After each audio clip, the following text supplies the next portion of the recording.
Hello everyone, welcome back to my YouTube channel, this is Madge, and for today's video, we're going to talk about Grass Airdrop. Guys, so finally, naglabas sila ng eligibility checker guys, so we can check if our accounts will be eligible or not guys.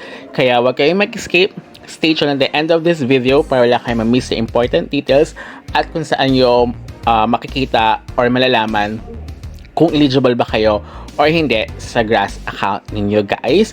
And of course, mga updates regarding Grass as well, pag-uusapan natin yan in this video. So before I jump into it, make sure you like this video, subscribe to my channel if you have not already, and ring that notification bell so you always be updated to my upcoming videos and off-the-clock episodes.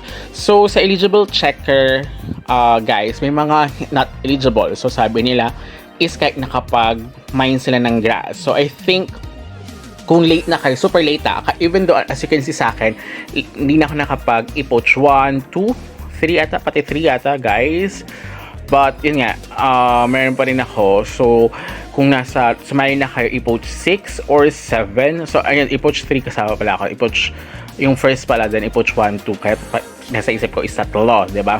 So kung 7 or 6 na kayo nag-join, possible yan na hindi kayo maging eligible for the Grass. Ito, like for example, this account, wala siyang referral. So kapag ganyan kasi, possible yan unless buong araw talaga naka-open your laptop or your mobile device na nag-mine ng Grass. So here kasi kailangan naka-open siya. Pag naka-close kasi siya, hindi siya mag-mine, diba? So kailangan ma-check nyo na connected siya, something like that. So kapag ganun kasi, like yan, paminsan 16,000 lang ata yun sa akin.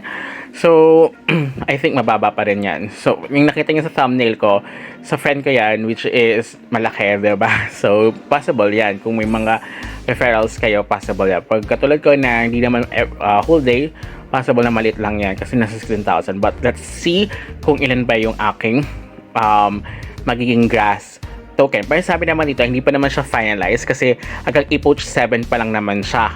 So yung bonus epoach, hindi pa siya kasama. So 36, so possible pang madagdagan yung aking Grass tokens. Pero I think ako ate pinakamababa.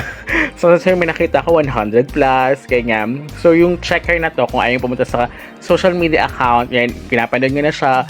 I'll put sa description box down below yung link para at least diretso na kayo para ma-check nyo ang inyong Grass account. So here, super baba nun sa akin. So kaya kung 0.1, at least $3. Kung siya, 0.1, diba? So nasa ano naman din siya, pre-trading. Kasi sa pre-trading kasi, I think pre-trading ba siya? Yung points, yung Grass points, nasa 0.001 ata siya. So something like that. So I'll check later kung magkano ba yung points. But syempre, hanggat hindi pa na-release, points pa lang yun yung value nun. So hindi pa yung mismong Grass token. So possible tumaas, possible na bumaba. So yung iba kasi ang prediction nila is nasa 0.1. Pero yun nga, mas okay na kasi para sa kanila kasi yun na yung okay na sa kanila kasi nga malalaki, especially kung mga nasa 1,000 yung inyong Grass tokens na makuha. But this is not the final because wala pa rito yung bonus epoach. So we will see sa after the bonus epoach guys. So let's hope. Kaya ngayon super grind din ako ng Grass. Kaya kailangan naka-open. So time to time check ko kung tumatakbo ba yung namamain ko na Grass guys. Kaya ayun guys. So thank you so much. So until next time, update ko na kayo kay Grass. Goodbye.